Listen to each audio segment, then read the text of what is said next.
Felicitations, adventurers. Welcome to Over the Table. I'm Taylor Felicity, and I've scoured the internet, but mostly Reddit, for stories about TTRPGs for us to provide our unsolicited opinions, advice, and commentary.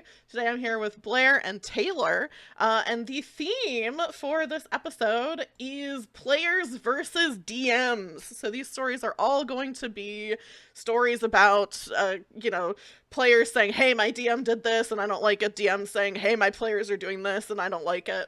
And today I have with me my two guests, so I'm going to throw it over to them to introduce themselves. And we'll start with Blair, if you want to introduce yourself to everybody and also let us know what your history with TTRPGs is, whether you are more often a player or a DM, like kind of your whole vibe with that kind of stuff. Right on. I will. Hi, I'm Blair underscore Canadian Moose all over the place. Um, I normally hang out over on High Shelf Collective with Taylor over that. I got to look at the overlay to make sure I'm pointing in the right direction. But yeah, that's kind of where I hail from, I guess you could say.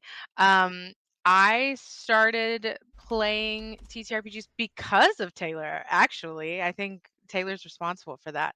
Um, and we, back in 2020, had uh, what was Con Save, then molded into High Shelf Collective, and we've been playing games on there ever since. So, yeah, about 4 years, I guess, which is crazy. Um, yeah, I am usually a player.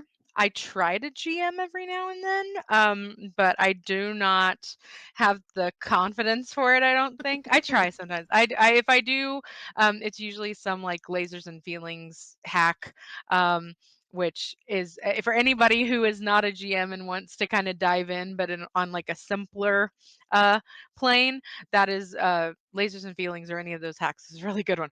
So yeah, that's kind of what I do. Um, Play a lot of Cyberpunk Red. We do that over on High Shelf a lot, so that's a big one. But yeah, that's kind of my idea. I'm more of a if I say what I like about TTRPGs, I am less of a combat strong person and more of like a narrative person.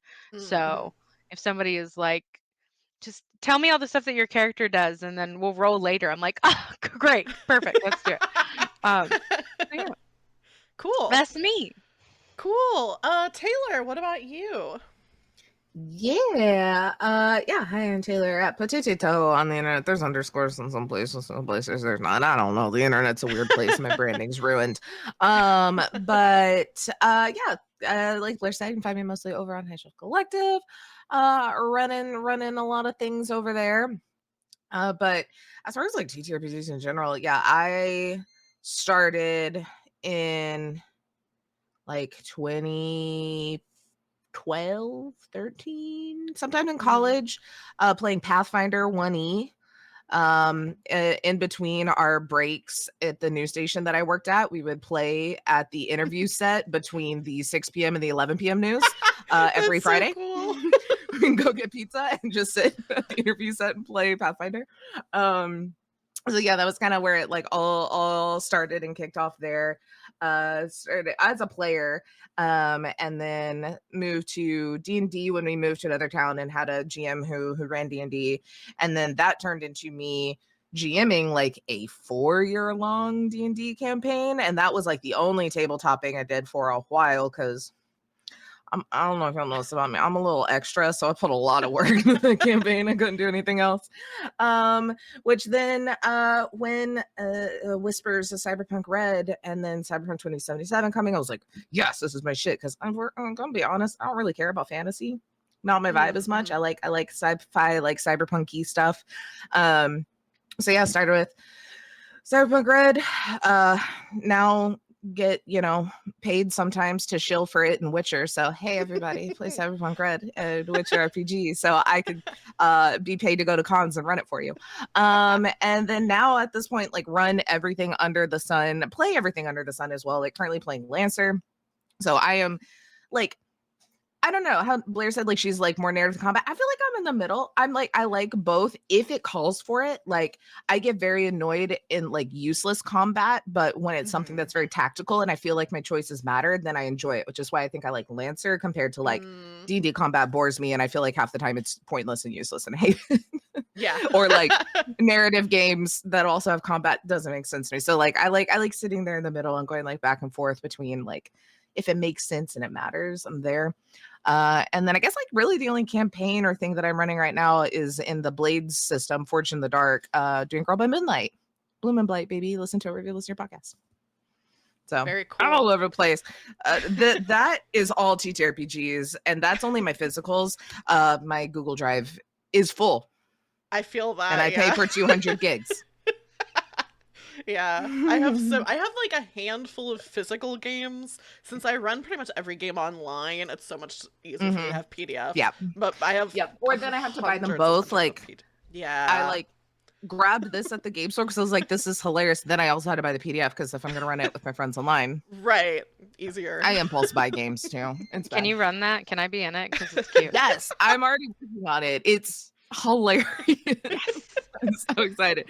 I bought the PDFs and I also bought the Morkborg version of Oh. this. It is called Yes. Mortgageborg because they eat things. Oh my gosh. That's See, really that's good. usually what happens. Taylor's like, "Hey, I have this cool new game," and I'm like, "Awesome! You want to run it? I'll be there." And Yeah. Yep. that's how I get into games. Yep. That's It's how it good. works. It's a good position to fill, I think, in the TTRPG world of being like, I have a weird game that I want to run, and then another person being like, I want to play it. I think Yeah. that's Look, it's you're really doing the great Lord's and work. horrible for my ADHD. It's like, oh, new shiny. Oh, yeah, interest? Let me share it. New shiny. And Yeah. then snowballs, snowballs. Um, so now that you kind of know where we're coming from, as far as, our game, I guess I didn't introduce myself because it's my channel, but if you're new here, I'm Taylor Felicity. I use she, her pronouns, and I play a lot of different games. I mostly GM on this channel. Off stream, I would say I'm split pretty evenly. I run a home game of Monster Hearts 2 that's been going for like 2 years plus, and then I also DM a game of D&D that's like, I think we're on 6 years, but we play kind of sporadically. So the amount of hours is probably less than you would think for like a 6-year campaign. That's Um, amazing. Oh my gosh. yeah, it's fun. It was like my first. Well, it wasn't the first game I ever played on, but it's my first game that I DM'd, so we're still playing it. And then there are some things that you can do, people watching the stream that you can do to interact with us. So I'll give a quick rundown on that. Someone mentioned, EJ mentioned the overlays transporting me to another time. I can hear dial-up sounds. If during while we're telling stories, I do have a channel point redemption that you can do, to basically herald a red flag in either a DM or a player. Which I will do right now, you can see, and it does a little error message on the screen that says red flag, and my guests today, Taylor and Blair, can also hear that sound effect. There's also, I have a thing set up where if enough people within a certain amount of time either boo in chat, so like if a bunch of people are like typing boo, then it'll automatically play a booing sound effect, so you can boo the people in the stories, you can boo our opinions. And then also, similarly, if enough people type, I think there's a couple different things, but if you type like clap, yay, cheer, like those things, then it'll trigger like a cheering and like audience clapping sound. If you have channel points and you don't want to wait for that, you can also spend channel points to boo or cheer, just all on your own without waiting for other people to do anything.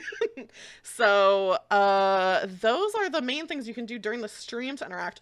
Also, I do take viewer submissions for this stream. So you're too late to get anything on this stream that you're watching right now, but the next Over the Table is going to be on August 31st and is the advice show.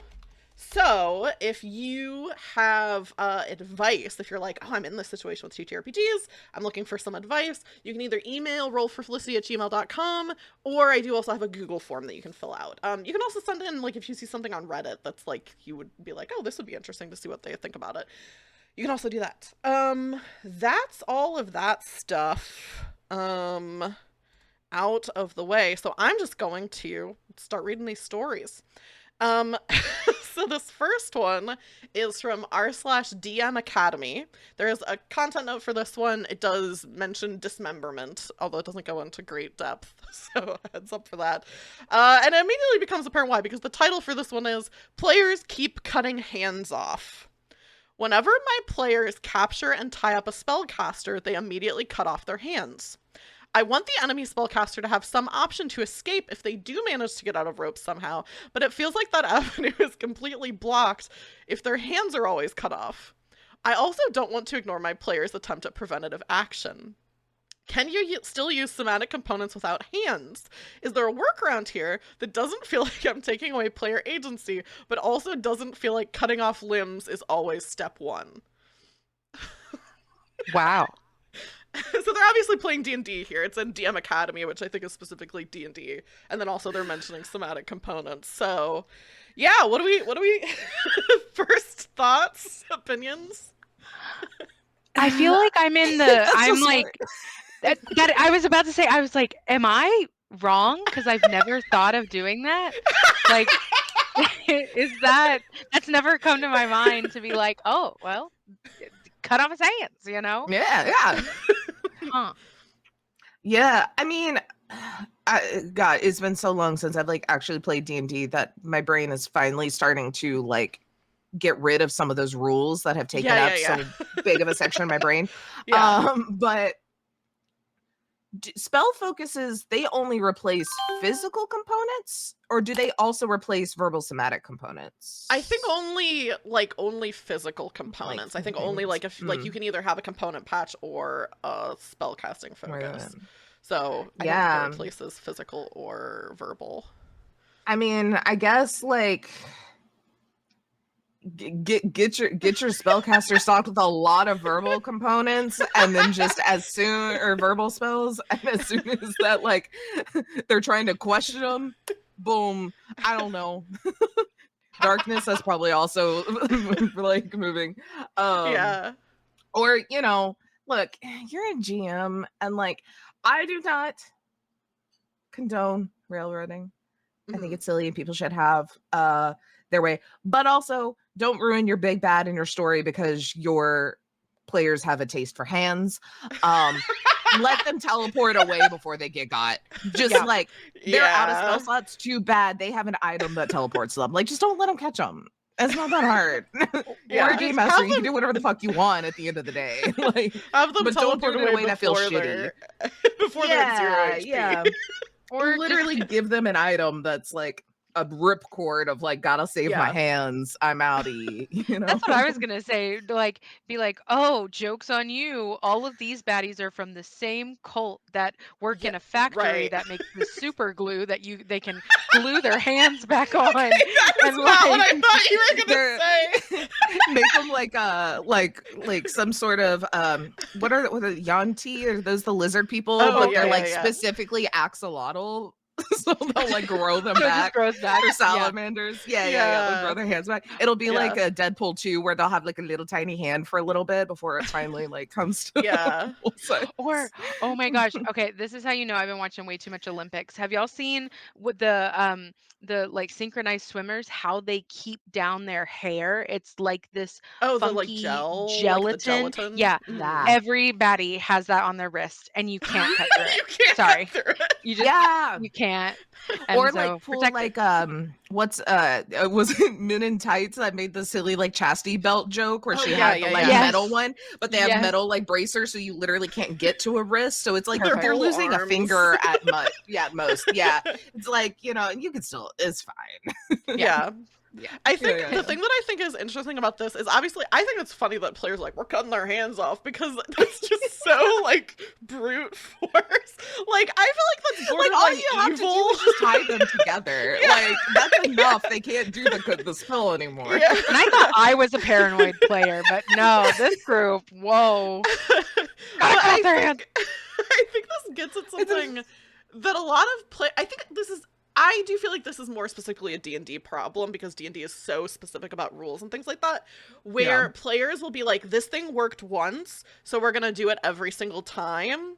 And then as a DM, you're like, well, I don't want to like punish them Right. or make it so this doesn't work, but also this is not that fun.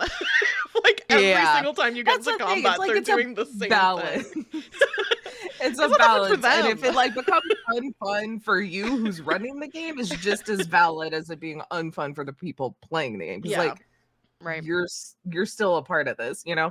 So I'm saying Yeah. give them an item or like make your big bad a martial character. Why we gotta make them spellcasters? Yeah, right. I also, it makes me think, because somatic components are just spells that you have to have some kind of movement. I don't even think Yeah. D&D says it has to be your hands. Yeah, like, yeah, I don't think so There either. are creatures that don't have hands that cast spells. Like you mentioned Yuan-Ti. Some Yuan-Ti are just like, they don't have arms. They have snake Yeah, they're like little snake arms. sneakies. Yeah.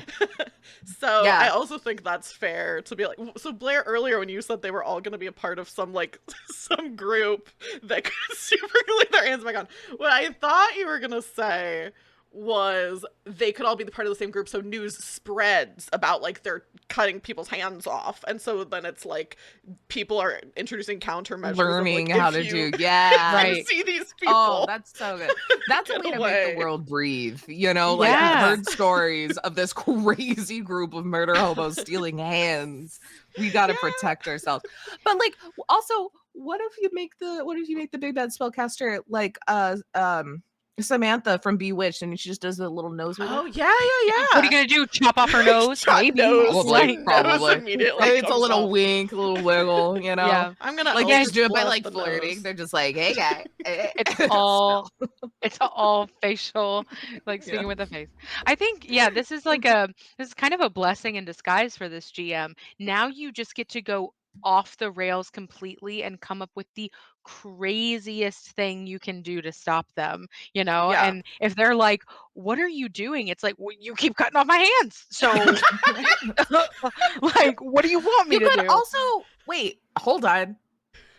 It's just a changeling. And then when they cut off their hands, that was Yeah. just their changeling form. They turn into something else that has hands. Or it's Yeah. a dragon and it's a person who then turns into a dragon. I think the DM should introduce a twist. Rickety Cricket-esque character that keeps coming back until like the hands get cut off. They encounter this character later who has like a vengeance for them. And Oh just my keeps God. coming The big back. bad is just a beholder, but instead of eyes, it's all hands. I've So many gathered. This is giving very like Shadow of War video game. If y'all played that, where like Yeah. you like take out like the orc captain and then he comes back and he's like, I remember what you did. Like, Yeah, Yo, yeah. the same. I remember you cut off my hand, and now just like forks, you know, just like, Yeah. but like the scary forks, not just like actual eating forks, Yeah. like the scary Yeah. ones. But yeah, well, there's a lot of stuff you can do. You're not Try it. trapped. You got it.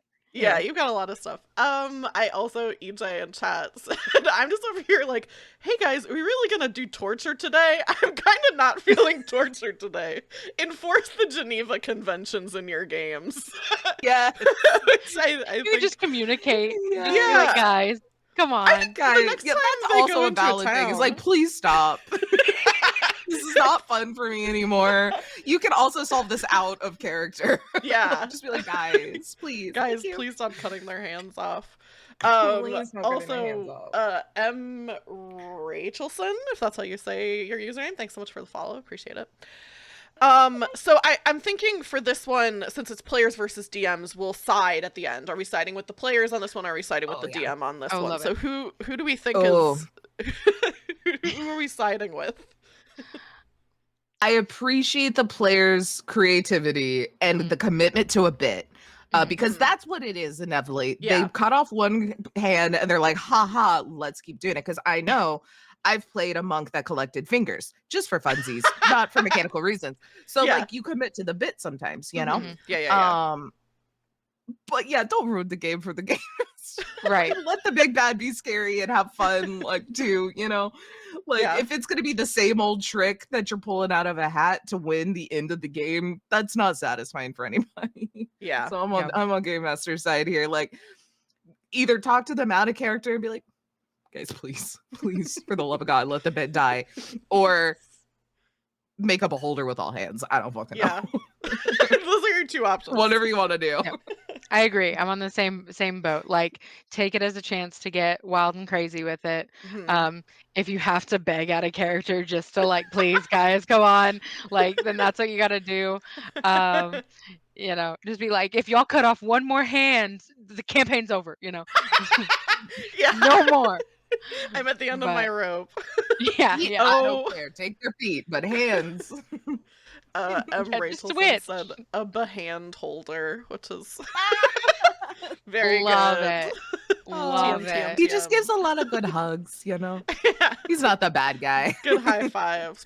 He's the black sheep of his beholder family, and he's learned to Oh love with all of his hands. my God. Yes.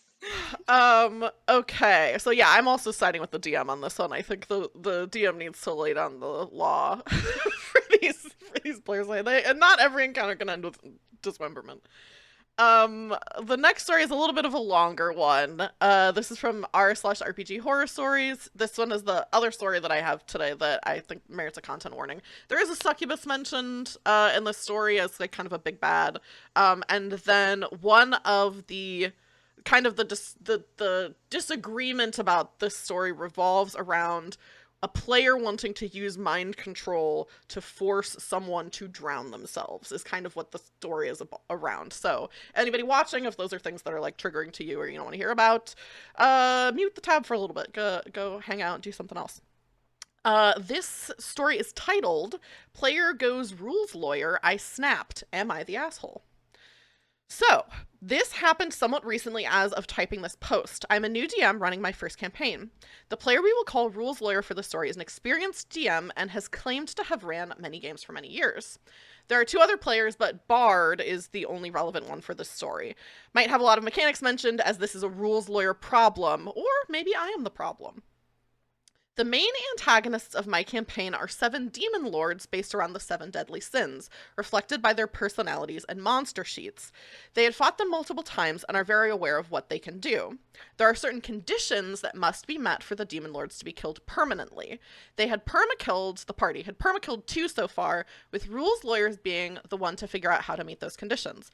Oftentimes doing it in a way I did not intend it should be, but he saw mechanical flaws in my wording and used it against me. But I let it be. One day, they were focusing on the Demon Lord of Lust. We will just call her the BBEG for the story. They find out that the BBEG is a succubus. What a surprise. They find out she can only be killed if there's no one charmed by her. If a single source of damage drops her to 0 HP, a creature she has charmed takes the damage instead. Her charm lasts indefinitely and can charm up to 5 people, which is her charisma modifier. The BBEG reveals to the party she has charmed 5 NPCs they know and care about, making this confrontation very tricky. She also revealed to them that she has sent them to 5 different regions, making it near impossible to find them and uncharm them with greater restoration or dispel evil all at once without letting the BBEG simply charm other people as soon as someone gets uncharmed.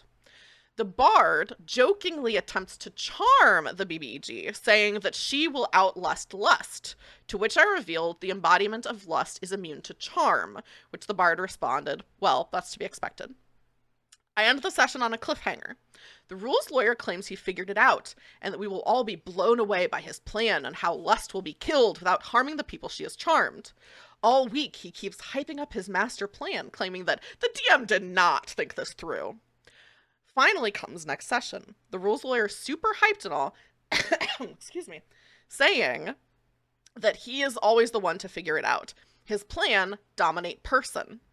His whole argument is that he can command the BBEG to drown herself. Excuse me. He can command the BBEG to drown herself. I'm like, what? He says the BBEG's ability only concerns hit points and damage. Suffocation is a timer that has something to do with the con score. He says he casts it. In my mind, I'm like, oh shit, here we go again. I remind him that she's immune to charm, as seen with the bard's attempt last time. If he'd like, he can take it back and not cast it. Charm immunity means no dominate person. He is not having it. From the top of my head, this is how the conversation went. Rules lawyer. Succubus are not immune to charm. Me. I homebrewed her stats. New DMs shouldn't be homebrewing stuff, especially for high-level games. It's about rewarding your players. It's not all about what the rules say. Me. Fine, you cast it. I roll in front of everyone. Bam, she saves anyway. Bard, silvery barbs. Me, rolls in front of everyone again, still saves. Saved twice, now let's move on. Rules Lawyer has tried and succeeded pulling off shenanigans like this before. I, being a new DM, just assumed he knew better and went along with his arguments on how things should work. As the campaign goes on, I slowly realize Rules Lawyer is misinterpreting many things or straight up wrong about it. So I can't just let it be this time. Plus, the Bard did not get past the charm immunity, so it'd be unfair to let it work for Rules Lawyer. Rules Lawyer decides to keep attacking the BBEG, prompting her ability to make her charmed targets take the damage instead, putting NPCs they like at risk. Bard is upset. Rules Lawyer just keeps saying things like, we're being railroaded, this is what a railroad looks like, and it's what the DM wants us to do, no other solution. He also says stuff under his breath the whole time, like, new DM plus homebrew equals mess. I tried to ignore it, but everyone has their limits. I ask him, is there a fucking problem? He then erupts in reply. Succubus aren't even supposed to be immune to charm. I'm being punished for thinking outside the box. I figured out how to solve your stupid boss fight in a different way than you planned, but of course, being inexperienced, you chose your plans over agency.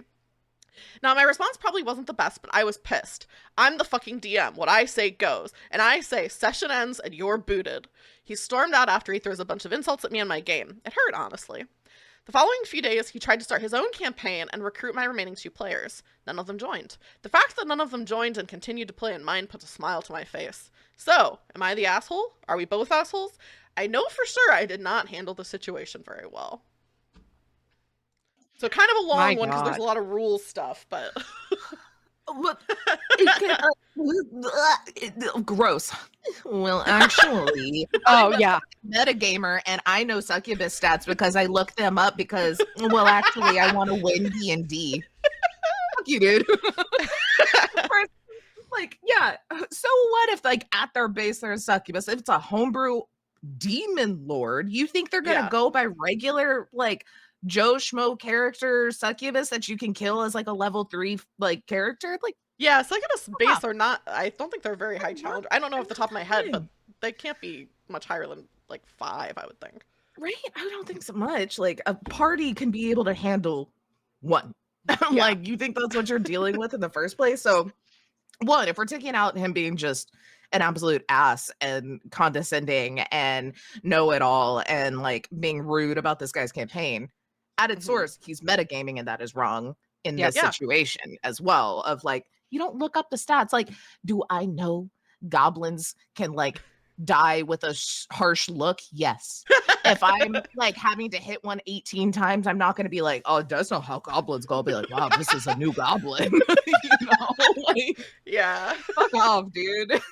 Yeah, this guy, like, I never understand when like the mentality of I am playing this game to just I'm against that like the GM, we're against each other. We're battling against each other, and there's an exact way to do this, and like I'm gonna like go play a video game, dude. You want to play a video game. That is exactly what you want to do.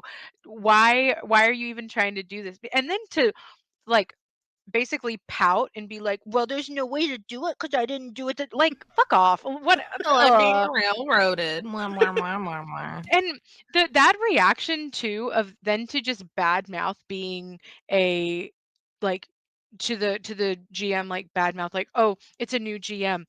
Very quick way to stop somebody as somebody who doesn't GM very much, super quick way to stop somebody from ever wanting to GM again. Like, how horrible.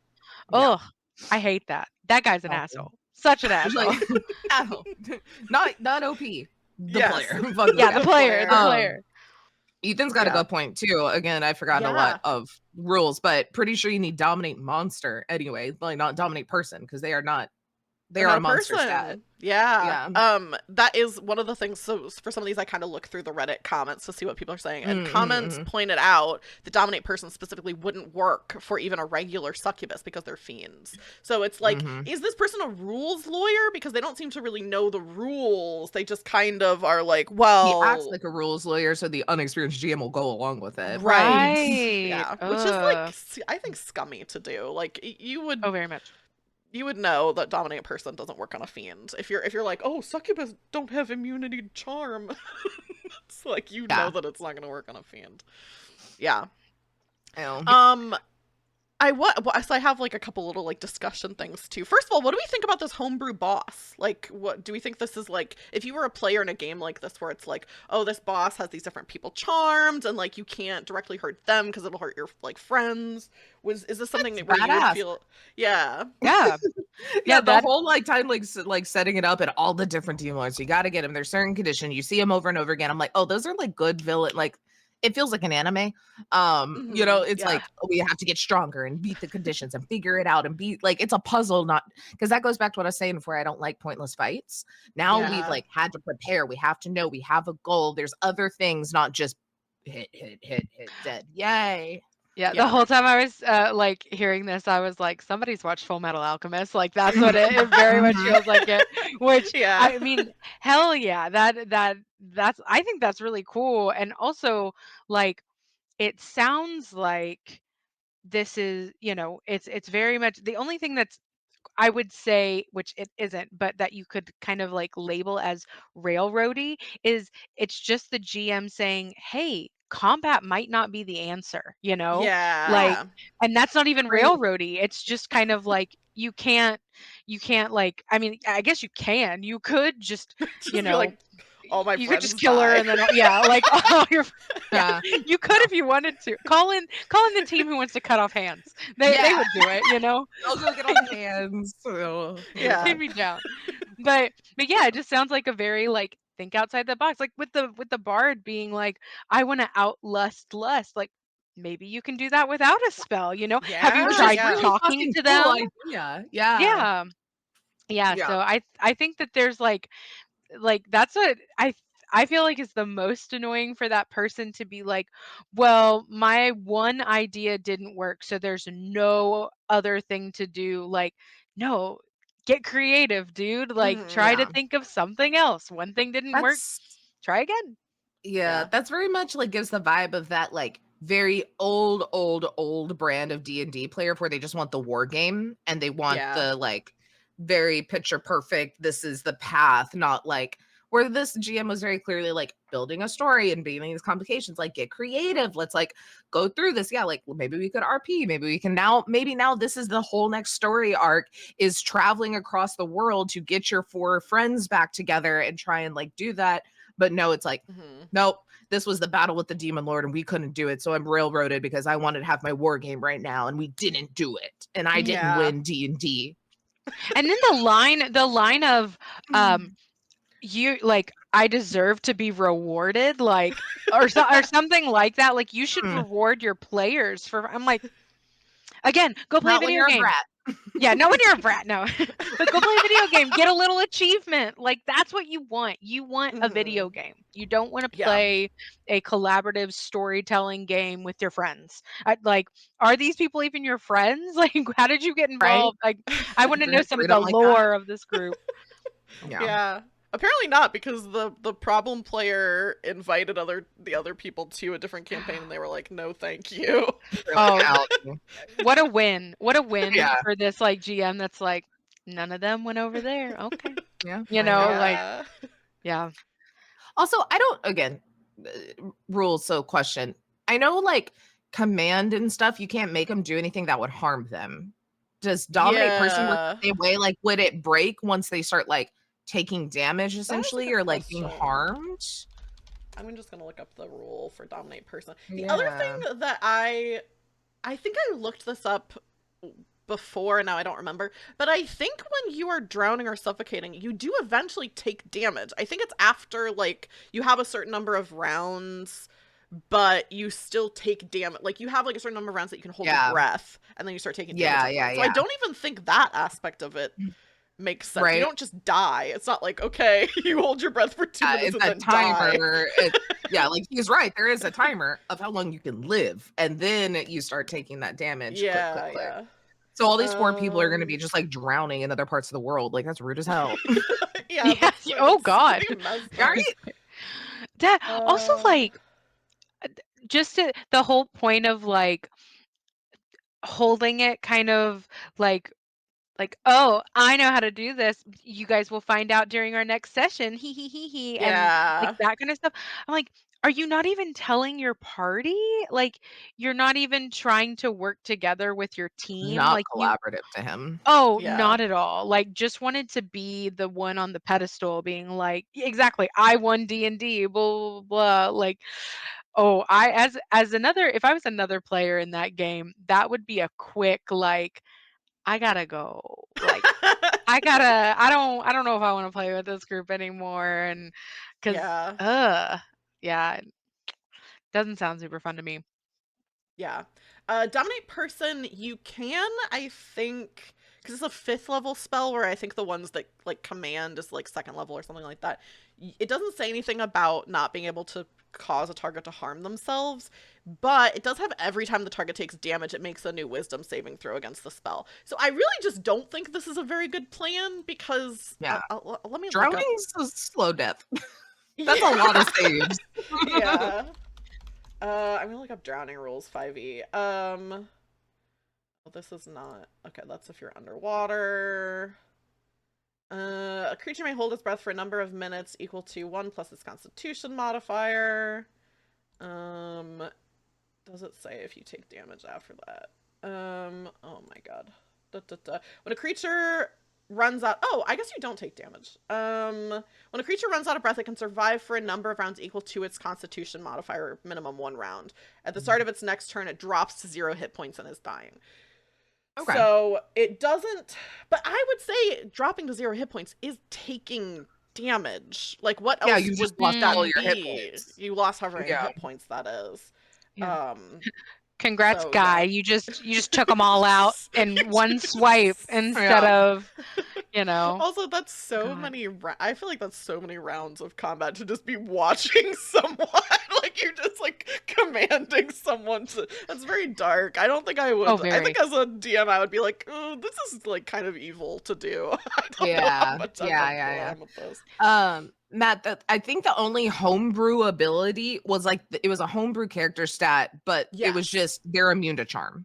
So Yeah, yeah, yeah. I think the that's only all we know. yeah, they're immune to charm.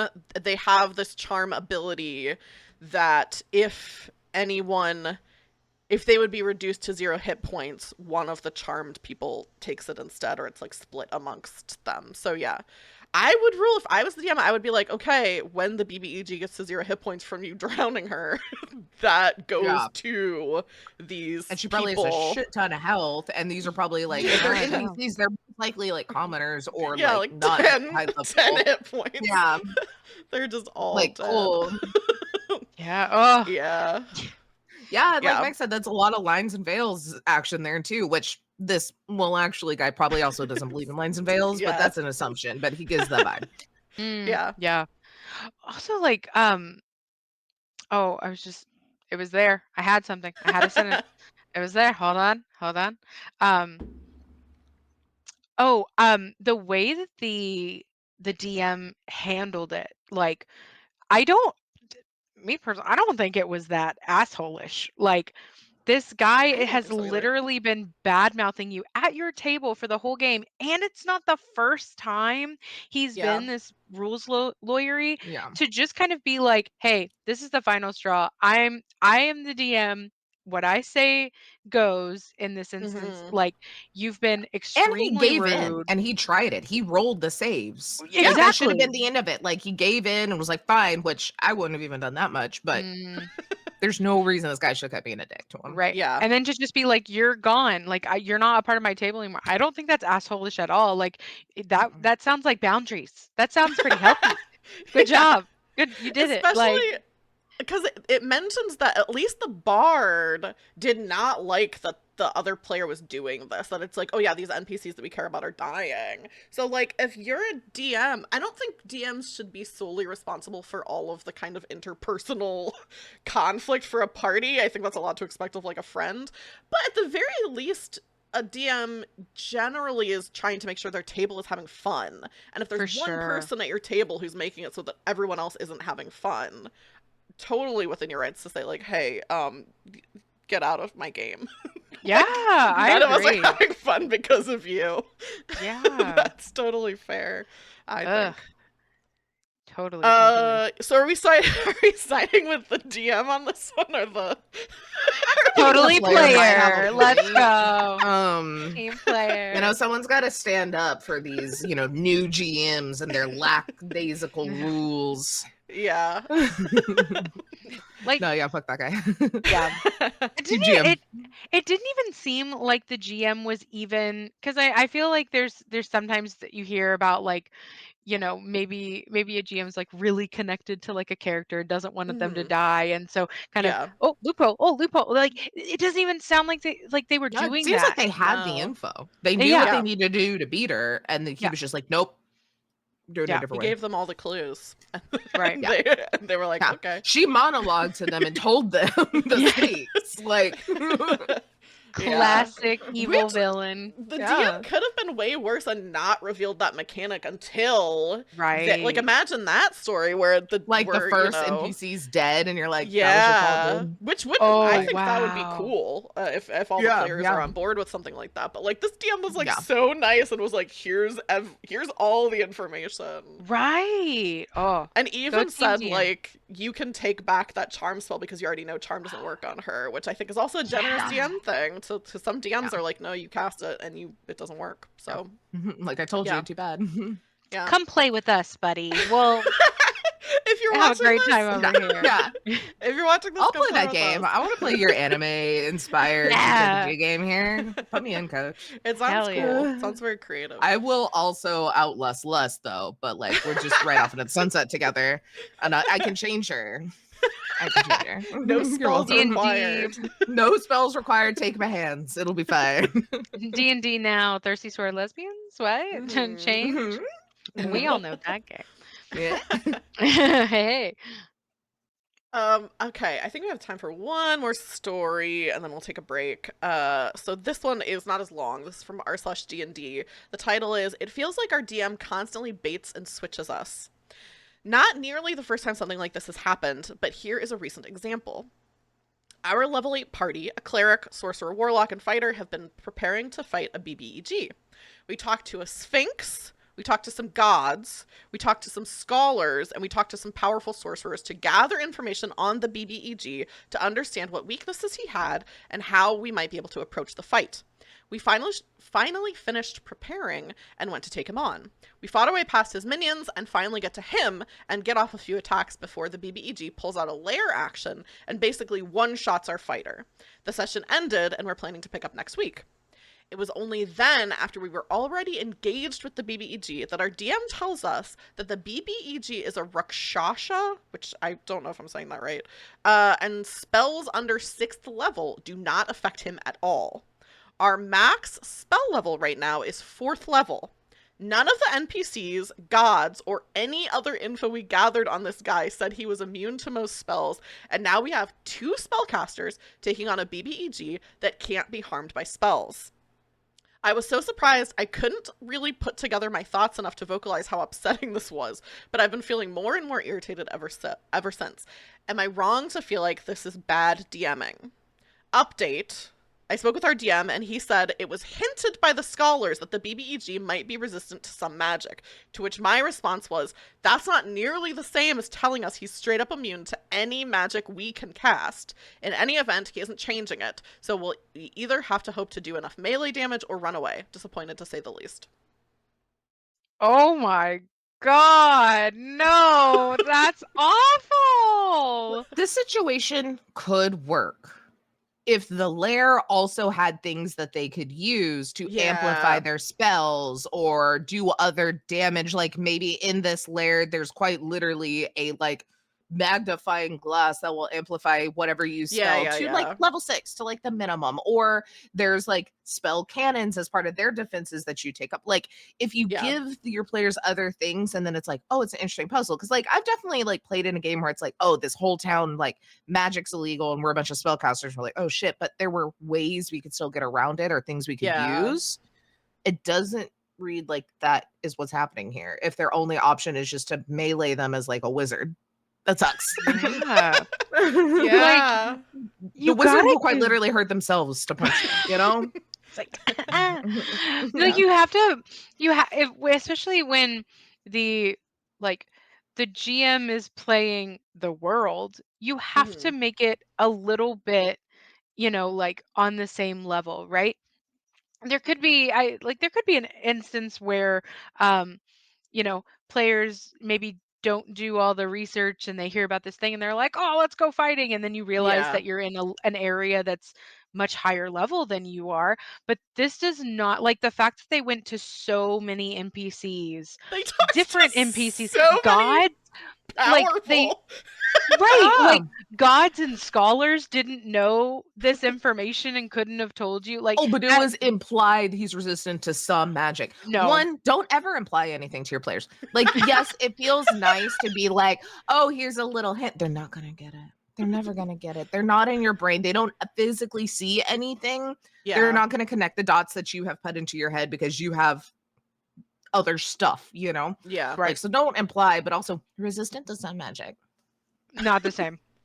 I would have I'd be so never pissed. connected those dots. Like, No, if a never. GM would have said I'd have that been to like, oh, me, maybe like resistant to like fire or right, whatever, you know, so I know to Yeah. not do that type of magic would Or be like right, my thought legendary process. resistances where it's like you can a certain number of Yeah. times like succeed or you get advanced. Which Like that would be it's fine, you know, yeah. like he has 3 legendary resistance to like any sort of magical effect. Like still right. sucks, but it's like, all Yeah. right, let's burn through those real quick, you Or know? even like And some monsters have like advantage on saving throws against magic. So it's like that's what Yeah. if I like, you Yeah. know, if I as a player talk to someone and they were like they have resistance to some magic, that's where Mhm. my mind would go like mhm, as a player like, oh, it's probably one of these things. Not, oh, if you cast any spell under 6th level, like it's a while before this is an level 8 party and they only have yeah. 4th level spells. That's like you don't get 6th level spells until pretty high up in the Pretty out game. there. Yeah. There's a bug. Sorry.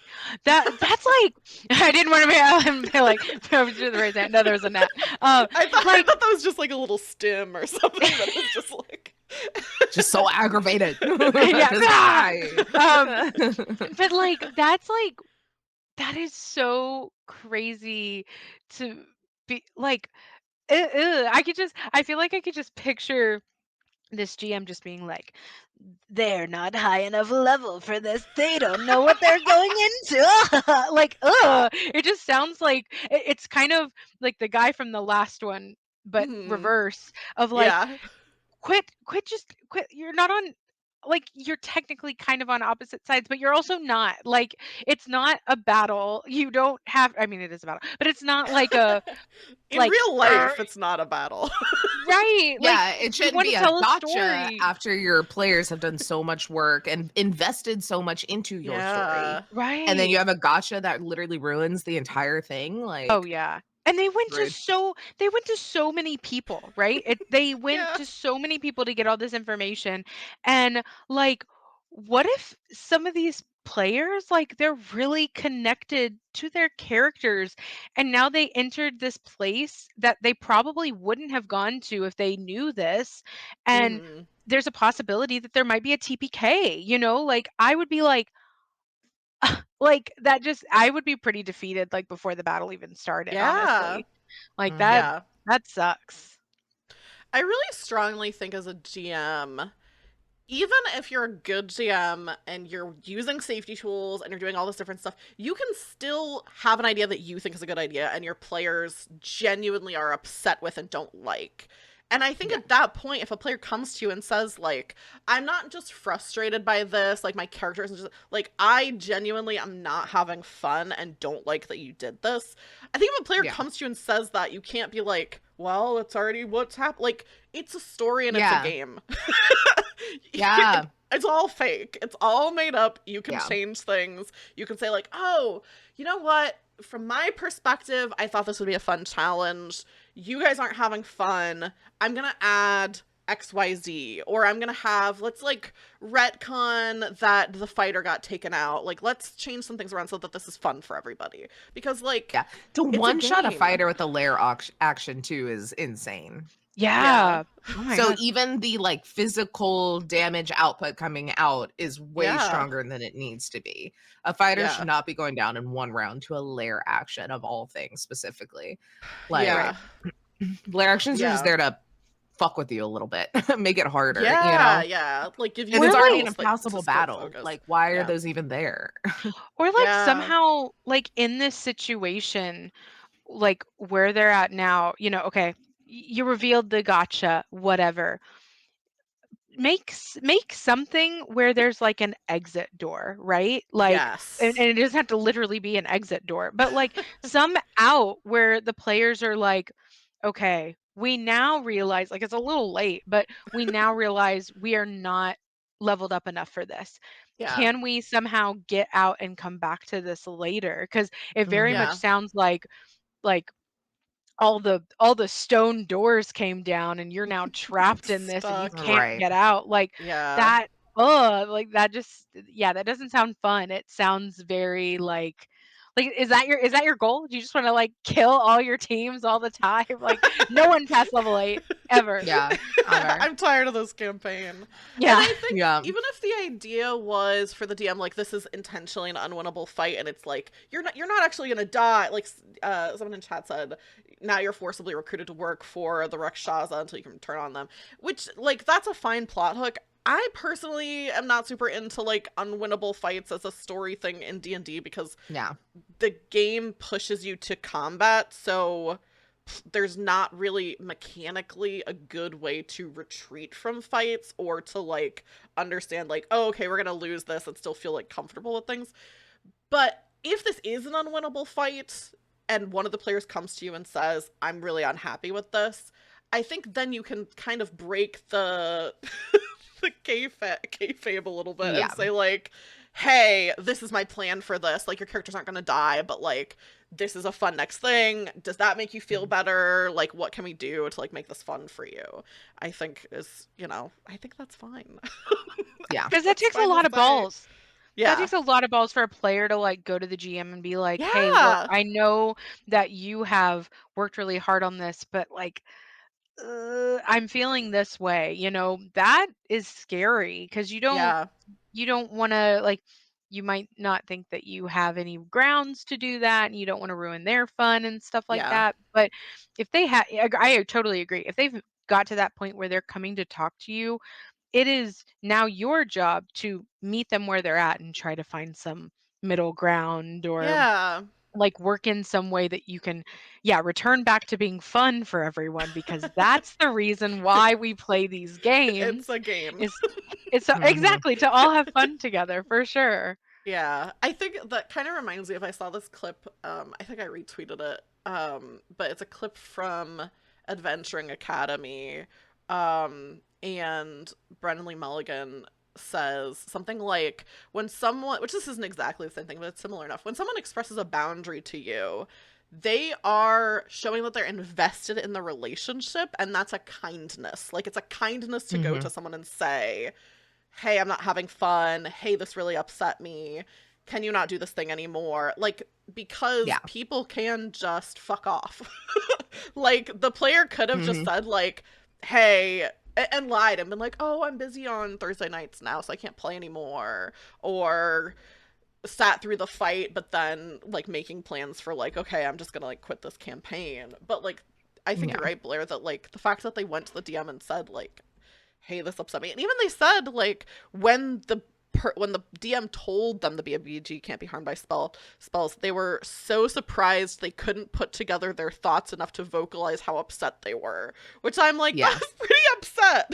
That's Yeah. pretty, Yeah. like, that's Because not then just you're the looking at a game. useless character sheet. Yeah. And again, I'm always harp on it. I hate useless combat. And Yeah. so when you feel useless in the combat, Yeah. It's like, what's the Yeah. point? What's the point of even playing? This is no longer fun. There's nothing to Right. do. Yeah. Like, Yeah. it can feel like a very much like Target. Like, you've been cutting off too many hands. Now you can't use magic. Yeah, You the plot know? twist, these are all from the So same Reddit account. yeah, the GM took someone else's advice to like get creative, and they're like, "I'll murder everybody. My bad This guy is a will be immune spellcaster. to magic." I feel like we just need to shift, like it's one of those shifting puzzles, right? Oh, Get the yeah. GM who was dealing with the players that was cutting off hands, shift it Uh-huh. to this group, and then Uh-huh. this GM go with the asshole rules lawyer, and Yeah. perfect. So There you go. Yeah, there you go. I do actually want to see those two battle it out, like this Yeah. GM and the Yeah. rules lawyer player. That Yeah. I would watch that. I'd watch that. Well, Yeah. actually, nothing is immune to all magic. I mean, it would probably just be resistance and immunity to like a couple of things. So I'm gonna command person for them to drown themselves. And Well, then have them me. I've been DMing for And then I'm gonna 20 take their years hands. and pow pow pow pow pow, you know. Yeah, yeah. Yeah, so Caliber in chat says warlocks, because one of the players is a sorcerer slash warlock, and warlocks rely on All cantrips. magic. So they Mhm. can't do anything. Like you have like maybe at level 8 you have like 2 spell slots, and neither of them are level 6. So yeah. What does that do then for like magical weapons? I wonder. Yeah. Like, I wonder how he ruled that, because especially if they're already at that level, they probably all have magical weapons, which yes, they're Yeah. still slashing, piercing, blah blah blah blah blah, but Yeah, there this are also creatures is that have making me want to immunity look to at this stuff. non-magical weapons, you know, Let me look up this or like monster resistance. block. Um, da, da, da. Okay, so I was gonna do a real gotcha and be like, Rakshasa don't even have it, but they do have the ability. So they can't be affected or detected by spells of 6th level or lower. It has advantage on saving throws against all other spells. The other thing that I think is kind of interesting is like, I feel like I've never used this monster in something, but I feel like the way you generally use this monster is because they're a shapeshifter. I think it's like they're a fiend shapeshifter, so they like are just kind of trying to live their lives in secrecy and not have people realize that they're devils Yeah. or whatever. So like I'm also like, what is this as a BBG that they're like going to what is that? Also, Which they're like a it could be challenge level valid of if they're higher level. 13. This is a challenge level 13 monster against a level 8 party, which, That's insane. maybe reevaluate. And they have lair actions, and they already fought through a bunch of minions. It's like, okay, Yeah, like they're coming in here like hindered a bit. this is the Yeah, end of the that's game. This DM's tired yeah. of playing with them. Yeah. I You're think I done. have heard of this monster because I want to say that if I remember my Critical Role lore correctly, I think that um, Mercer used a Rakshasa in the first campaign, if I remember I was correctly. already gonna say that their adventure to find information really resembles campaign 1 of Critical Role 2, of like meeting Mm, all of these Oh. creatures, the Sphinx, the gods, the this and that, as they go to gather this info. yeah, yeah. Oh And man, is this a Matt Mercer effect? He just wanted to be a really like maybe. descriptive GM and like Actually, just I think pulled from the playbook. Laura Bailey wrote this. Wrote this post. You're like, fuck that. Oh my god. Yeah, okay. So, yeah, the season campaign 1 had one. Yeah, cuz I Okay. think I don't want to spoil anybody even though that It's was like been out for a while. But I think that's the one that like it stabbed Vax, right? I think like Okay. there was like something, but it wasn't, and I think they ended up fighting it at some point, but it wasn't like I think they were able to defeat it and stuff like that. So it Yeah. wasn't, yeah, this whole kind of like coming across it way too early, but then not being able to escape from it is just Yeah. so unfair. The And like Absolutely bummer. unfair. what, it sounded like a very small party. Did it say how many? Something in my head said there was Cleric, just a couple of 3. people. I think just 3 of them. Yeah, It just says 3. cleric, sorcerer slash warlock, and fighter. So just 3 players. Yeah, That's a and then the small one martial party. character's down. Oh my Yeah. And then you have Just 2 god. 2 of them magic users. left. Like the cleric can like put out some damage, but not enough to Not matter. much. Like in Yeah. this instance, you know? Yeah. Yeah, that's Yeah, that's stupid. This So, GM doesn't want to play this game anymore. That's them trying to tell you they don't want to play this game anymore. I'm done with Yeah. this. Because wow. Also, the title of this is, it feels like our DM constantly baits and switches us and mentions this is not the first time something like this has happened. Oh So, God. yeah, going. Yeah, I they're just forgot, trying to yeah. tell their own story, Yeah. and the characters are just bystanders to it. Yeah. The players. Ugh. Been there, Yeah, done so that. it sounds fucking like sucks. we're siding against the DM on this one, that Yeah, we're with yeah. the players. Team player this time. Yay. Cool. Okay, well, we have a couple more stories, but we are going to take a quick, like, 5-minute break. People watching, stick around, because some of the stories we have coming up, one is about a GM changing an NPC's prepared spells. Another one is about a DM getting mad when a player didn't like the gift that they were given IRL. And then the last one that I'm gonna read is extremely funny to me, and the title that I've given it is just Bugbearry Poppins. So Already like, excited. I want to know. I'm in. I'm invested. Let's go. So stick around for the break, and we'll come back with some other stories. We'll see y'all in about 5 minutes. Bye.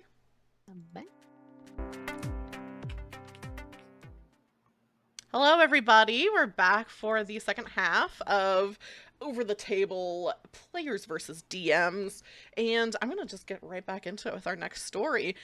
This one was posted both in r/DM Academy and RPG Horror Stories. The same person posted it in two to get opinions.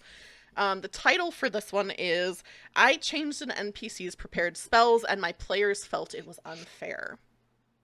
My level 5 party was facing an archmage who kidnapped one of their allies. This NPC means a lot to them. They cast Revivify to save her once before.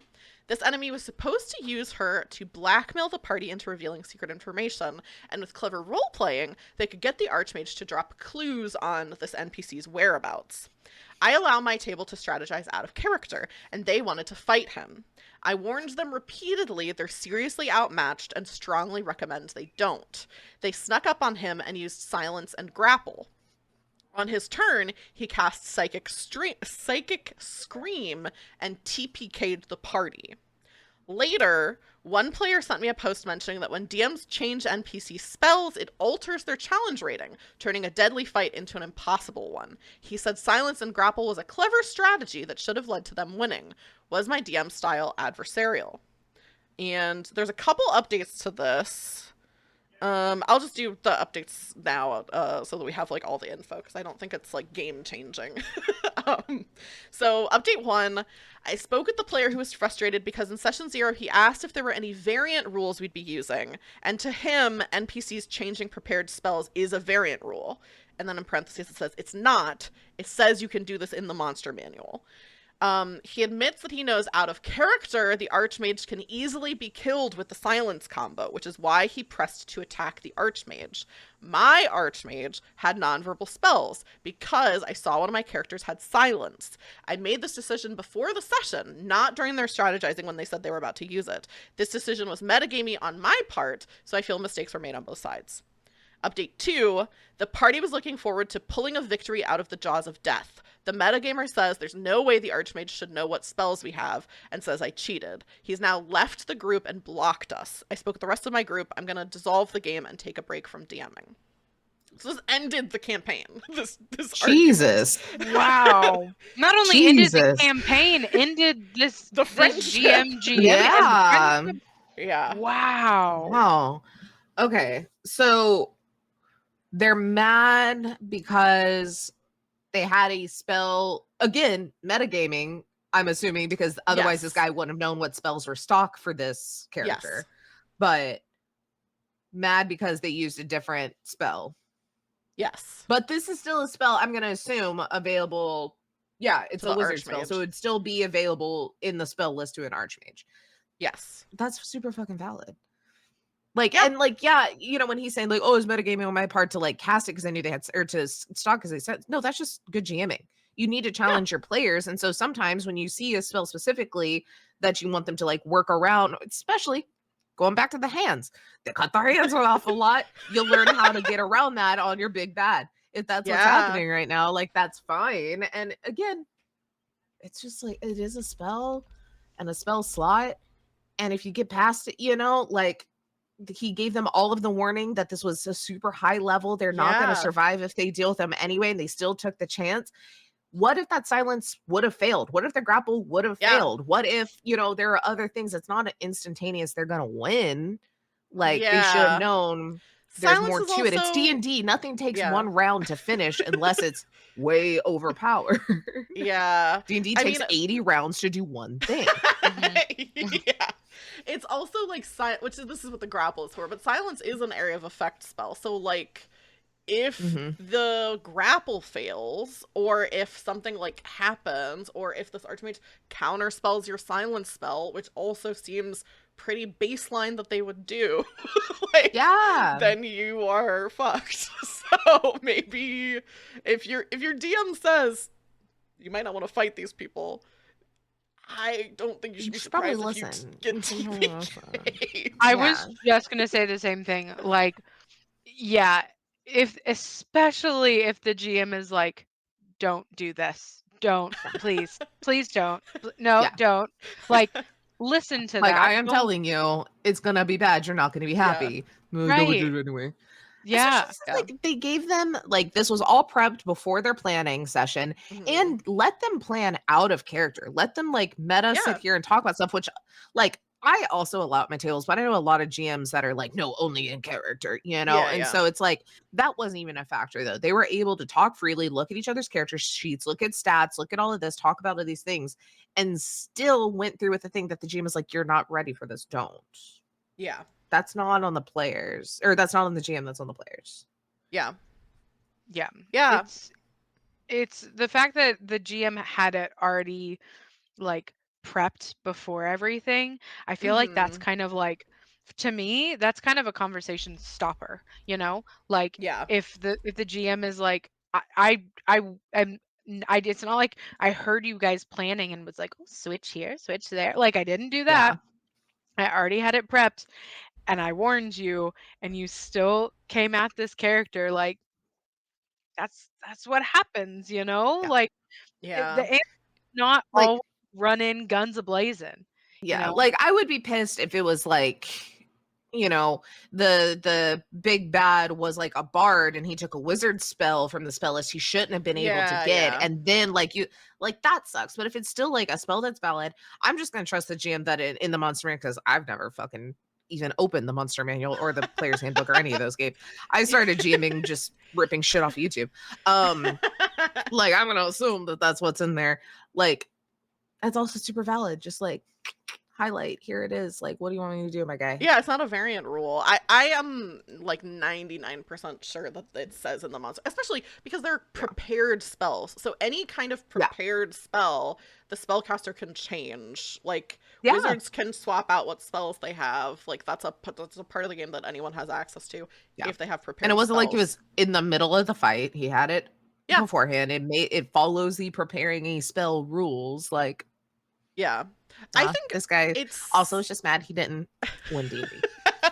I also think it's fine for DMs to metagame in a way that it's not okay for players to do, because it's basically, when you are a DM, you have to be like a computer running a virtual video game especially with D&D. Other games not so much, but with D&D you are basically like a PlayStation running Baldur's Gate. So like you do need to know what your players can do so that you can give them fights that are interesting and challenging. Silence is a second level spell.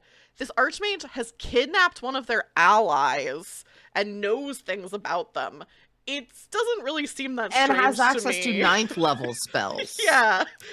That they would be like, I'm gonna prepare a spell that doesn't require. There's lots of spells that don't require a verbal component. And like, it's part of the GM's job to add things in that are going to play to the player's strengths and challenge them. This was one of those instances. I think so.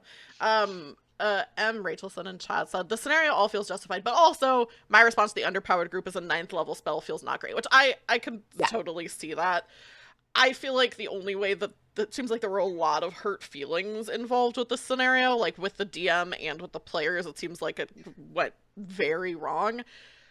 I Yeah. feel like in that scenario, your only real option is to say, hey, let's pretend that session never happened. Mhm, mhm, Let's mhm. rewind time back to when you were planning to go into it and just like redo the whole thing. You now know that this is what can happen. You can't solve this fight through combat. You're gonna have to do something else. Yeah. I think Yeah. that's really the Yeah, only because way the this is gonna be TPK salvaged. sucks, especially Mhm. Yeah. on a one spell, but it's like you were given so much warning. Like Yeah. I can understand, like, oh man, that's especially because we're also hearing one side of the story. Maybe the GM was just like, oh Yeah. no, don't. Yeah, You that's true. know, like could possibly be a thing, but it's like if a GM's like, you don't want to do that, I'm like, okay, I don't want to do that. Like, I'm gonna listen. Yeah. Like, they know the vibes. Like, but also, if they're silenced and grappled, it's not like they can teleport away. It's not like they can do some sort of like AoE push spell. Like, that's all that was in their repertoire. Yeah. Like, That could be the without case. pulling from spells that aren't a part of that playbook, you know? Yeah. Like, Yeah, that's Yeah. totally true. It could be like this is just like it's a ninth level spell, it's overkill, but also it's the only spell that could get them out of silence and the grapple, so they would do it, which Mm. yeah. makes sense. I don't know, like I don't really care to put in the effort of looking up an archmage and looking up what all spells they have and what all are No, purple that would be so components, much. but So much. especially Yeah, because I they would said they swapped them out. Or just like I Misty Step, dude. Just give them Misty Step. just pew. They're Yeah, gone.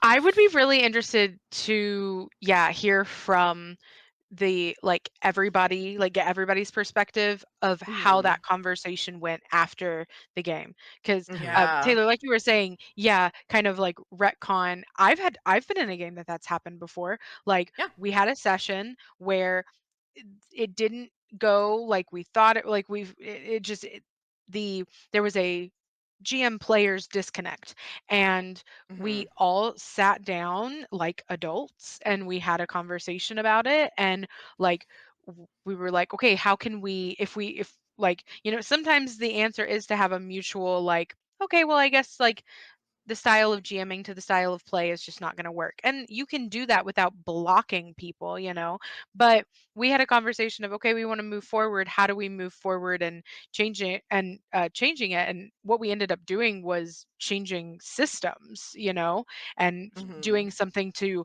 like tonal shift where we were at. And that worked out. Like we were able to pick up from that point and you know it it moved on from there, but there was conversation, like there Yeah. was actual communication and discussion and like again, how do we get this back to where it's fun for everybody, Yeah, yeah. and figuring it out cuz yeah, it just seems like there was such a disconnect that like maybe the players were like you're telling us not to do that thing, but are you like, is it this like a psychological thing? Like you tell us not to Yeah. do it, Yeah. so we Yeah. should do it, Yeah. Like there was very much a disconnect and it went from disconnect to just explosion, which yeah. Yeah. That's Ugh. like weird too. Like, I mean, I'm wondering like if the explosion happened because of how it was handled and words were said after the fact and there was like this fight Yeah. got dirty, or if it was like the explosion happened because this player has felt slighted many many many times and this was the final Yeah. straw, or has the player communicated this before to the GM and so the GM like it was ignoring it, or did the GM not know that there were problems, like I feel like there's Yeah. more to go from zero to nuclear. Yeah. Or it could even be like a But personality thing. Like you're playing yeah. D&D and then it's like a personality thing where you're like, "Oh, the DM like they did something not even in the game that I'm mad at Yeah. them about and then this Yeah, yeah, yeah, pushed it yeah. over." It's So, like it's a yeah. coworker that bugs you and you're just Yeah. stuck in this game and you're like, "Oh, Yeah. this is my moment." Yeah. I do like Oh, for go Matt ahead. in chat the like kind of the maybe it was a hallucination like yeah, Yeah. TPK, it's like, okay, do we want to keep playing this? Like how can you spin it to be the Yeah. It cliche was a like psychic dream? scream Yeah, because it was all in your Yeah. heads and then you wake up and he's gone right. and That's what I could have Yeah. done to you is like a note. yeah. Like Which Yeah. on that Yeah. that to me, that's actually like really cool. Like Yeah. Yeah. if it was a TPK and then you Mhm. wake up and then everybody hears in their heads because I mean, correct me if I'm wrong, but like archmages are pretty like It's like level 18, I think, challenge rating. It's Yeah. something pretty Right. high. They're big baddies, so, like, everyone hears in their heads, like, "Yeah, that's what would happen if you like, that's what'll Yeah. happen if you mess with me Yeah. again."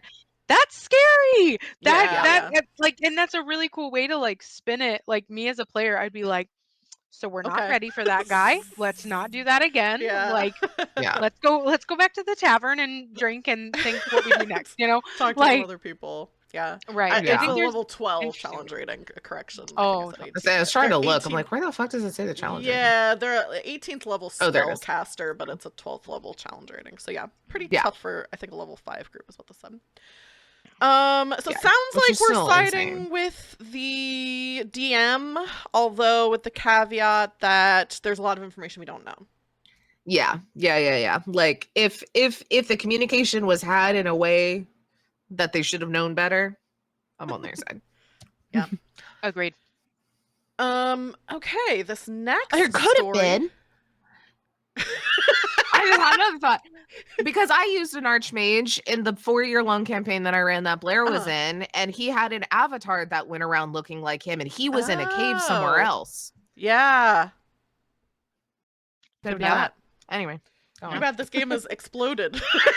No, too bad. You're never gonna get to fix that.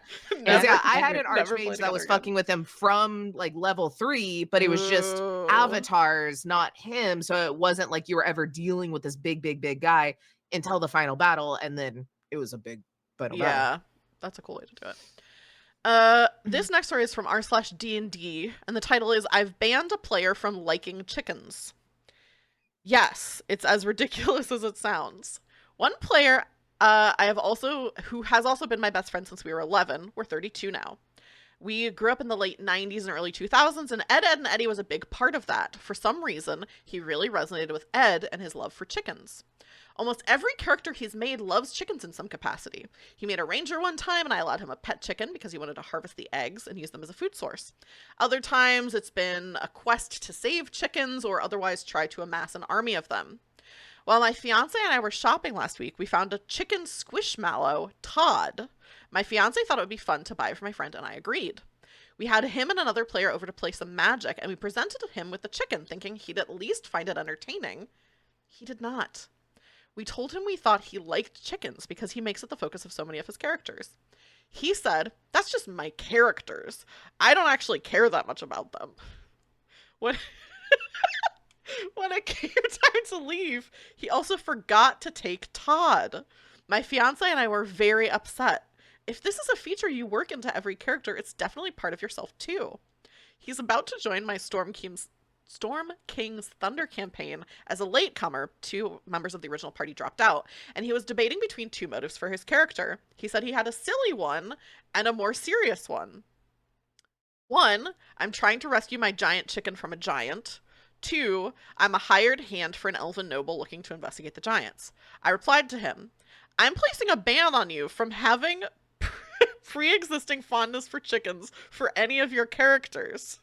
He said he thought I would find that funny, and I explained that my fiance and I were still annoyed with how the whole gift went over. It's a mild bother at most right now, but it's still such a bizarre thing. Edit. Reading through these comments has been fascinating. At least half of you are saying my friend was ungrateful and should have just taken Todd home, while the rest of you feel I'm being unreasonable for putting such an arbitrary rule in place for his character. For the few of you who suggested talk to him, we are talking. That's what has led to this point. He'll be coming over Saturday to actually play. This won't do anything to our friendship. Edit 2. A disconcerting amount of you believe Todd is a real chicken. I must restate, he is a plush toy. So yeah, what do we think about this? Bizarre. Absolutely I have like bizarre. all thoughts and no thoughts. Like this is such Yeah. a non-issue, but also a hilarious issue. Yeah. Like,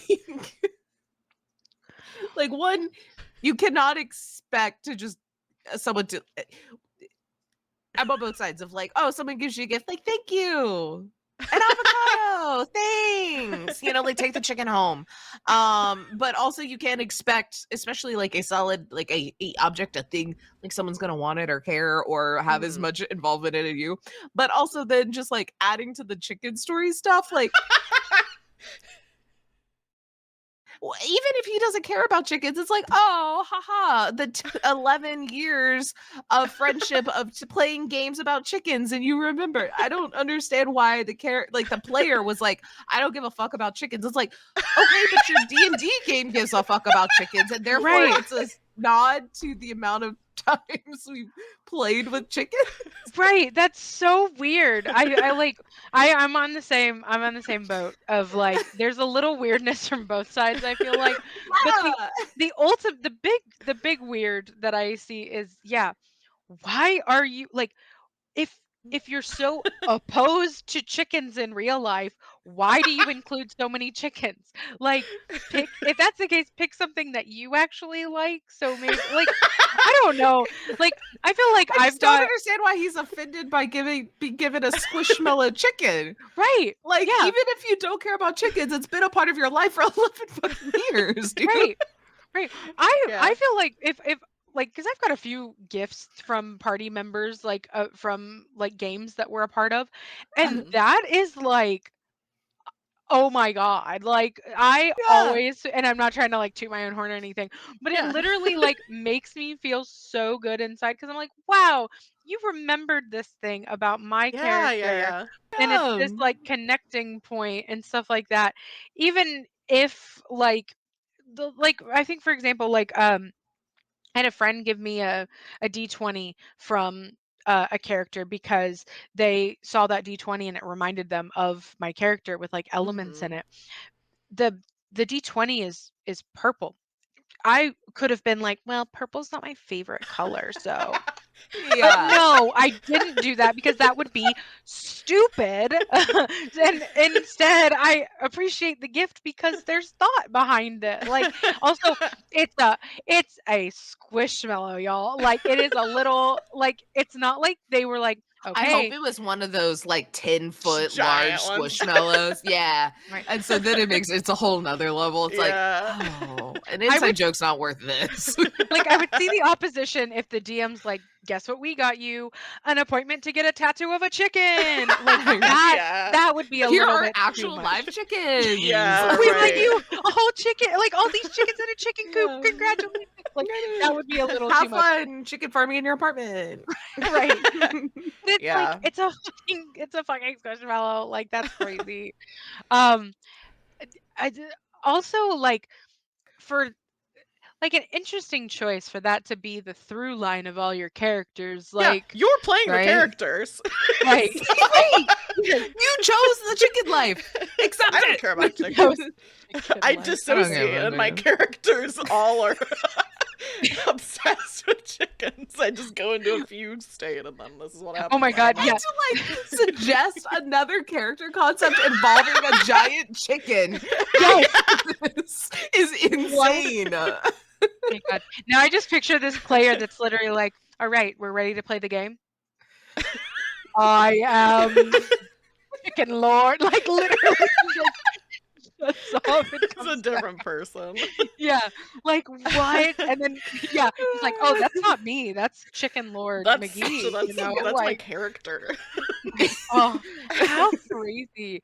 I will say to It's kind like of the extreme of that's what my character would do. Yeah. No, oh yeah, that's what my character would do, not me. I think to I devil's advocate a little bit yeah. for the GM and the wife to get I mean, I if I got them a gift and they like reject it like that, I'd be kind of like, "Oh, okay." But to be like, "You are banned from chickens Yeah. forever." I'm like, "Okay, like just let them do chicken shit, you know? Yeah, Like if yeah. they want to I mean, let's be real. I would do the same thing. I'd be like, no, motherfucker, you were banned from having chickens. You didn't Yeah. accept my squishmallow and you're crazy. It would That's be how like the conversation would funny. have went. Yeah. Yeah, Yeah, It it yeah. wouldn't would. have been the like, no chickens. Yeah, it seems like this person is playing things up a little bit, and that it's more lighthearted. I do have an update for this, which I'll read really quickly because I want to get into the Bugbearry Poppins story, and we're getting close to the end. So the update. This one is titled "Justice for Todd." An update. 2 days ago, I posted about my friend who did not take a plush chicken home as a gift from my fiance and myself. He was over last night to actually play D&D, and we had a chance to talk. Here's what was learned. His parents are gearing up to sell the house and move in the next year and are trying to clear out non-essentials. They're older boomers and his mother considers any sort of collectible or display piece as clutter. She doesn't even like him having his game systems plugged in because they're out. This is all within his bedroom, by the way. My friend has had to keep all of his fun items in his closet or stored in boxes. He was worried about Todd because it would be another item that got tucked away somewhere. He did take Todd home last night, but we offered to hold on to things for him if he wanted to leave boxes at our house in the meantime while his parents get ready for a large-scale move. So. Wow. See, you were getting mad about him not accepting a chicken for a valid reason. You can't expect people to want tchotchkes, you know? Yeah. Inexplicable that he said, my character's like chickens, not me. That, I think, is still... that is hilarious. That's a strange thing to say. Like, why were you so embarrassed like that? Why couldn't you just said, oh, hey, thank you so much. Do you mind keeping Todd for a little bit just until my parents move? Like, and then it would have been done, because there's no hurt feelings there if it's just like, oh, you can't have it at your house right now. But just to be like, that's my characters, not me. Like, what is your goal? Like, are you just going to come back one day and be like, just kidding, I love chickens? Like, when the game starts, then you go, your eyes roll back in your head and you walk over to the Squishmallow and pick it up. Like, Todd. Like, I just don't get the thought process behind that, like, reasoning of not taking Todd. Just take Todd. Or ask Todd to have a sleepover at your friend's house for a little bit. Come on. Yeah, ask Todd. Don't ask the friend. Don't take it out on Todd. Leave Todd out of this. He's an innocent child in this fight, okay? Todd, okay? It's just a chicken. That brings us to our last story for today, which I have titled Bugbearry Poppins. This is from RPG Horror Stories. I want to head this off. A lot of people in the comments saying the story probably isn't real. I don't care. I don't care if this is real or not. I think it's funny. The title is, my DM won't stop using a bugbear with an umbrella to undermine us at every turn. So recently we have been dealing with a group of goblins and bugbears in our sessions. Our DM is usually level-headed, however, he has clearly lost it. Recently, he has decided to implement a series of encounters involving bugbears and goblins with umbrellas. This sounds ridiculous, but trust me, it gets worse. These bugbears and goblins use these umbrellas to fly like Mary Poppins. Normally this would be okay, but every time we go to attack their leader, our DM shouts, "It's too late, he already flew off!" No matter if we are using bows, magic, hell, even magic missiles. Even magic missile misses, and he will then say something like, he already flew off, it's too late now. He uses this bugbear to undermine our party at every turn, like kidnapping an NPC we were talking to by swooping in and flying away mid-conversation. The worst instance of this was us fighting one of the big bad bosses we'd been tracking down for a year, real life, so not a year in-game. A year of their real lives. Dreamy just redeemed red flag. For your real life, and this damn bugbear just swoops in and takes him away before we can end him. Because we know he's going to appear at least once a session now, we have tried various traps to catch him. Rope trap, box with stick, ambush, decoy NPC, but nothing works because our DM claims he has an intelligence of 25 and a knack for sabotage. What does that even mean? We all got together after our last session. We are running out of ideas and we are desperate. We are going to try a giant glue trap next session and hopefully that will solve our problems.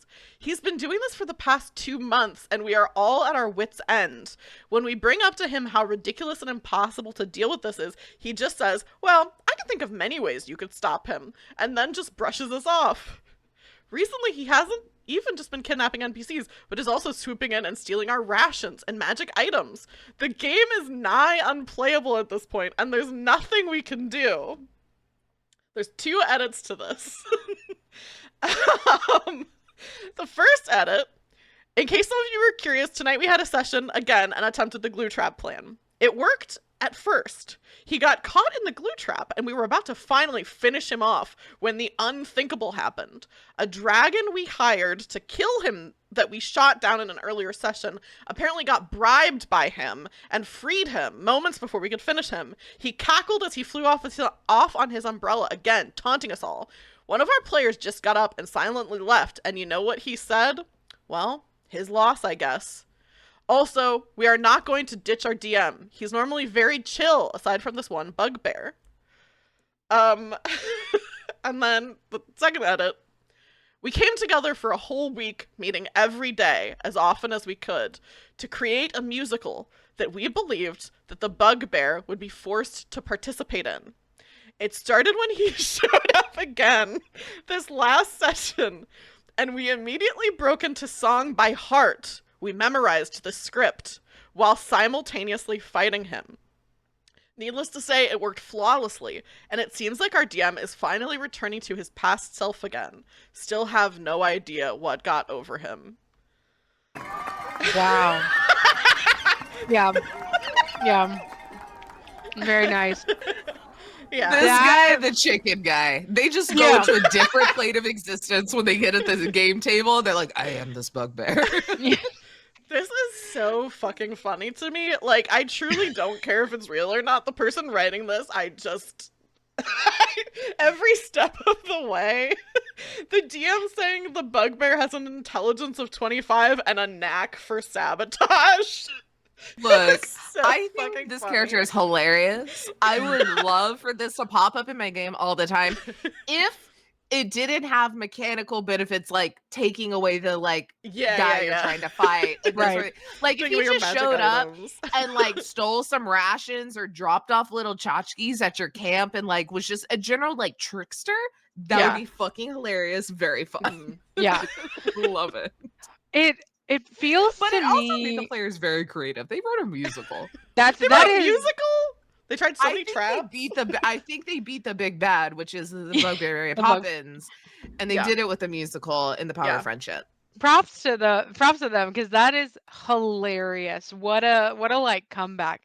But I feel like this GM was like, I have created this. It's kind of one of those things like, I've created this character. I don't Mhm. want this character to die. I love this Yeah. character. Which fine, yes, but is just so dead set on they have to come up with the most creative way to beat this character, and I will not allow anything less. Because yeah, like it seems like the musical worked and the glue almost worked, Yeah. but like They were getting more and more creative. right. And I guess the GM was just like, you can't just shoot it. You can't just shoot it.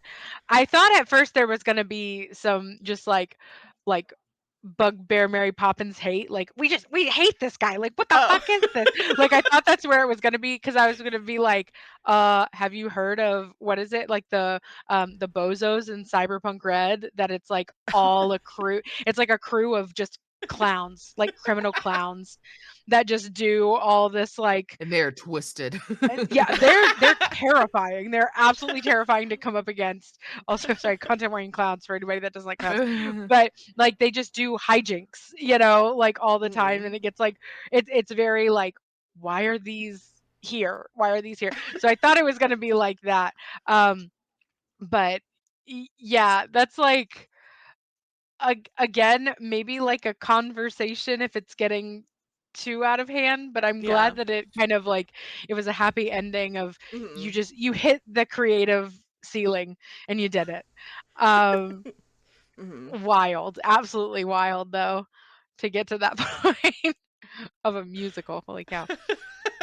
Meeting every day the week before. They met I think it says as often as they could to create a musical that they I don't believed know. the I bugbear would be memorized forced it to and participate in, like and memorized it. It's so I funny. think that GM went too easy on him. They should have choreographed a dance and then maybe they would get rid of Oh, him, but totally. yeah. only a song? Wow. Wow. Really slacking, guys. Ugh. The DM shouting it's too late, he already flew off. I don't know if people have watched I think you should leave, but that really strikes me as a Tim Robinson, like as a DM being like, it's too late. He already flew Yeah. off. Just like yelling. Which I like. I definitely as a DM have had, not to this level, but have definitely had NPCs that my players playfully hate. Like it's not like Yeah, they genuinely yeah. don't want them in the game, and having them Yeah. come back as much as possible is particularly fun. So I think that's why this Yeah. tickles me so much. Um Oh my god. there was something else I was gonna say, but I don't remember. I'm on the DM side. Yeah, whose side I are we kind of on? am too. I kind of am too. Like I like the bugbear. I like Yeah. Don't kidnap the big bads, but like I like the bugbear. yeah, I think Fun through life. it would have been nice if there would have like I think a few more like if it's a trickster like Mhm. kind of like those oh my gosh Sour Patch Kids commercials like Oh yeah. first they're sour then they're sweet like did a Oh few yeah. nice things maybe Yeah. Oh, that would like be dropped really a care fun. package on like an umbrella and you're like what is this guy doing we can't figure him out Yeah, Like maybe maybe that would be somehow nice. it sometimes too, will. yeah, he just like they're in the middle of a fight and then all of a sudden, there's just a shadow that's moving over the battlefield as this umbrella's coming in and he just drops like health potions and then like flies off. Like that could be fun. Like Yeah. give a little balance, he helps him out Yeah. sometimes. Yeah, I think I first read the story, God, maybe 6 or 7 months ago, and I've been like, what is a good, like, what's a good like theme to get this in on? So I really just think it's funny. Dreamy, thank you so much for the sub, the Prime sub, which she said is for the Bugbear. So Bugbearry Poppins will get Prime sub. And then also I do have to highlight that EJ the Grey said, this is what I mean when I say I want someone to match my freak. The DM is like, I'm putting in this weird bugbear that you can't really fight. So good. But yeah, that was our last story. So we have a little time for each of you to do some plugs. So let us know where else we can find you, stuff you have coming up, all of that good stuff. And I'll put your links in the chat again so people can follow you elsewhere. Excuse me. This time we'll start with Taylor. Oh, hi. Yeah, it's Taylor Potato. There's underscores in other places. You can find me. What is my schedule? You can find me at work, honestly. But you can find me every other Monday on The Last Caravan playing some Lancer. We are in season 2, episode like 14 of what was supposed to be a 4-part miniseries. That's like we were LL1. I think we're 7 now. We're getting there. And then you can find me on Hey Chef Collective every Thursday playing the last caravan, distinctly different. Mm-hmm. Don't sue us. Talk to Tim. I think Tim. And we got some like one shots and stuff coming up, so I will be doing some more things then, but I don't have my calendar in front of me, nor do I understand what my life is. And then wherever you listen to your podcast, you should check out Bloomblade. It's a Go by Moonland podcast. I am the storyteller for it. It's been very fun. Our season 1 has wrapped. It is all out in a pretty bow, so you can binge it. And the spoiler, we're already like over halfway through recording season 2, so you're gonna have more. And there should be like any day now. Pretty big announcement about some changes that are coming for the season 2 drop. So exciting. Catch up. It's so good. I love it. I'm very biased, but I love it. The players are amazing. Yeah. Blair, what about you? Hi, I'm Blair _ Canadian Moose all over the place. Taylor, I will say you're in a one shot. I'm looking at the calendar. You're in a one shot on Monday. Oh, hey, I'm You're almost playing on Monday. Pathfinder. Oh, fuck. You're playing Pathfinder on Monday. Just okay. I should probably build a character. But hi, I'm Blair. I'm gonna build a bugbear. Please, no one's gonna get it. No one's gonna get Put this character in it. Flying Please. bugbear. I'm building the bugbear who has a hunger for hands. Oh my god, I was literally about to And say, chicken. can you make a yes, just all of these together. Everything, yeah. It's a flirty like Oh, flirty, yeah. lusty bugbear that Yeah. has a umbrella that can fly, that loves Mhm. to cut off hands, but also has a Uh-huh. pet Mhm. chicken. Yeah. Um, am I Yeah. missing any? But then Maybe you instead of rules an lawyer the whole umbrella, time. it's Yeah. You're yeah. constantly I'm like, me, actually, Taylor, who hasn't played Pathfinder since 2013, is going to yeah. rules lawyer James, who literally But grades that's books for fitting Pathfinder. with But we're the gonna do rules it. lawyer story, It who didn't is really too, know the though. rules. Mm, Yeah. Perfect. Glad we could help it's you. a great idea. We did that in Thank 30 you. seconds. I built my character. It's done. Your character's It's done. done. Oh my gosh. But yeah, am, like I said at the beginning, I'm usually over on High Shelf Collective quite a bit. I am, oh, just kidding. I am in over there. I've been a part of a Beacon RPG mini series where I play this like Avenger Paladin character, and it's been all of our characters are trying to go for this one prize, so it's been really funny, kind of like button heads. And we have our finale on the 21st, so that's kind of the only thing that I'm in over there. On Monday, I said this on the other stream. So you have to have one screen up to watch Taylor play Pathfinder, but Mhm. then you have to have a second screen up to watch me play Brendlewood Bay over on Entropy Emporium. Oh, Um, yes. I'm gonna be an old lady who is obsessed with baking and the Great British Baking Show.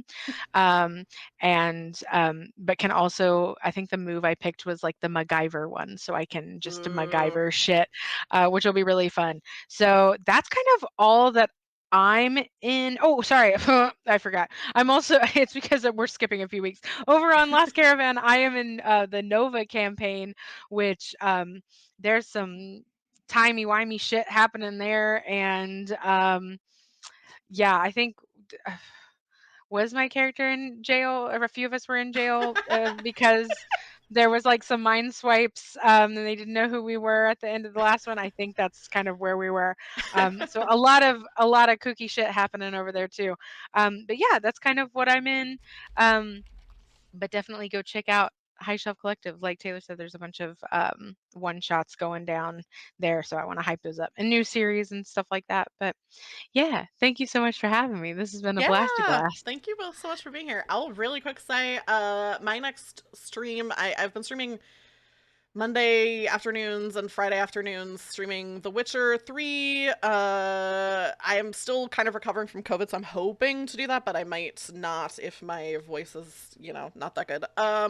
But my next Over the Table stream will be on the 31st, and that is the advice show. So if you have TTRPG stuff that you want advice for, submit it through the form or email me. Or if you're on Tumblr, you can send me an ask. To say like, hey, here's some stuff I want some advice on. My guests for that one are going to be Matt, Improv and RPG, and Joel, who is Joe Owol on Twitter, I think. Hard to say the ooh part of it. So we'll all be ready to give you some advice. Um, and then also, if you follow me on Twitter, I have like other stuff that I'll be announcing that I'm doing. But I am going to Big Bad Con this year, and one of the things I'm doing to kind of get a little extra spending money for Big Bad Con is I'm currently offering consultations or like coaching sessions for TTRPG streaming. So like if you wanna start producing TTRPGs and you don't really know what you're doing, or if you've started and you need some tips, $20 for up to 2 hours coaching session of me telling you, hey, this is all the stuff you need to do. Also, if that sounds good to you and you are like, I don't have $20, DM me anyway, we can work something out. And then also I am going to be running some paid games, so you can tell me, hey, I want a one-shot of this system, you and your friends, up to 5 people, I'll run a one-shot of that game for you. All that stuff is going to be on Twitter and Ko-fi, so you can check that out. But I think that's everything. So again, thank you both so much for being here, and I know you're both really busy, so I appreciate you spending your time this way. I think that's everything. So do you guys want to say goodbye to chat and goodbye to the YouTube VOD? Bye, everybody. This has been Goodbye. amazing. Don't steal Bye. people's hands. Don't steal people's hands unless Don't you have steal an people's umbrella to hands. fly away. Then it's okay. It's totally Yeah.